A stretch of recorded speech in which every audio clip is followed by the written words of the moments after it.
The first time he saw her again, his breath stopped, not because of anger, not because of love, but because the past had arrived at his door, carrying a truth so heavy it almost crushed him. She stood there quietly, divorce papers in her hand, her face calmer than he remembered, her eyes tired in a way that only time and pain could create. But his eyes never reached the papers. They froze on her belly, round, undeniable, 7 months pregnant, and in that single second, everything he thought he knew about the last year of his life shattered. He hadn't expected her to come in person. He thought she would send a lawyer, an email, anything that kept distance between them. Distance was safer. Distance meant he didn't have to remember the nights they laughed over cheap tea, the plans they made when money was short but hope was endless. Distance meant he didn't have to face the mistake he made when he chose pride over patience. Her name was Aisha, and once she had been his home. They had not started as a broken couple. They were ordinary, two people trying to survive in a world that demanded more than they could give. He worked long hours, chasing promotions that never seemed to come. She waited at home, building dreams out of small moments, believing that love would be enough to carry them through. But stress has a way of poisoning silence, and silence slowly turned into resentment. The fights began small, late dinners, missed calls, words said without thinking. And then one night, the fight that ended everything. He accused her of holding him back. She accused him of forgetting who he was before ambition consumed him. When she cried, he didn't comfort her. When she packed a bag, he didn't stop her. She left that night with nothing but her clothes and a heart full of questions, and he let her go, telling himself it was for the best. Now she stood in front of him again, stronger somehow, even with the weight she carried. "I just need your signature," she said softly. Her voice didn't shake. That hurt more than if it had. He finally looked at her face. "You're pregnant," he said, stating the obvious like it was a crime scene discovery. "Yes." The word landed between them, heavy and final. "Is it?" His voice failed him. She didn't answer immediately. She didn't need to. Her silence screamed the truth. This child was his. Anger rose first, not at her, but at himself. "Why didn't you tell me?" "I tried," she replied calmly. "You blocked my number. You moved. You made it very clear you didn't want me in your life." That was true. He had done that. To heal, he told himself. To move on. "I didn't come here to argue," she continued.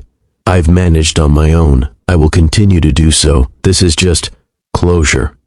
He laughed bitterly. "Closure? You think signing papers will give us closure?" She looked at him then, really looked at him, and for the first time he saw how much she had changed. "No," she said, "but it will give me peace." He wanted to ask 1,000 questions, how she survived, where she lived, whether she was happy, whether she still loved him.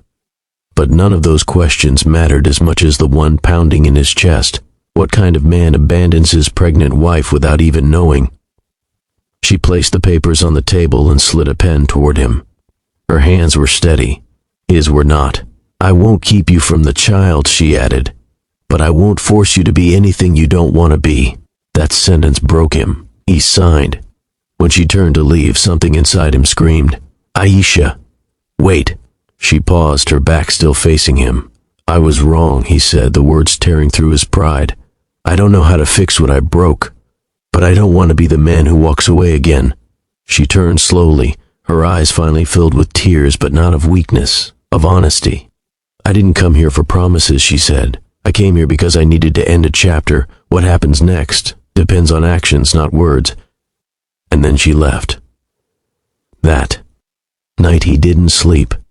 For the first time in months, he didn't blame the world, his job, or circumstances.